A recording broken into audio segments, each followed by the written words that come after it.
একাত্তরের গণহত্যার জন্য পাকিস্তানকে ক্ষমা চাইতে বলল বাংলাদেশ।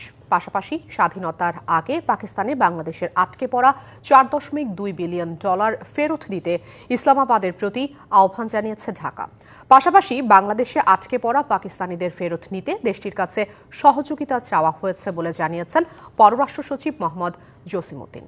বৃহস্পতিবার বিকেলে পররাষ্ট্র মন্ত্রণালয়ে বাংলাদেশ পাকিস্তান পররাষ্ট্র সচিব পর্যায়ের বৈঠকের পর এক ব্রিফিংয়ে একথা জানিয়েছেন তিনি। পররাষ্ট্র সচিব জসিমউদ্দিন আরও জানিয়েছেন, প্রধান উপদেষ্টা ডক্টর মোহাম্মদ ইউনূসের সাথে পাকিস্তানের পররাষ্ট্র সচিবের সাক্ষাতে দুদেশের মধ্যে সম্পর্ক এগিয়ে নিতে আলোচনা হয়েছে।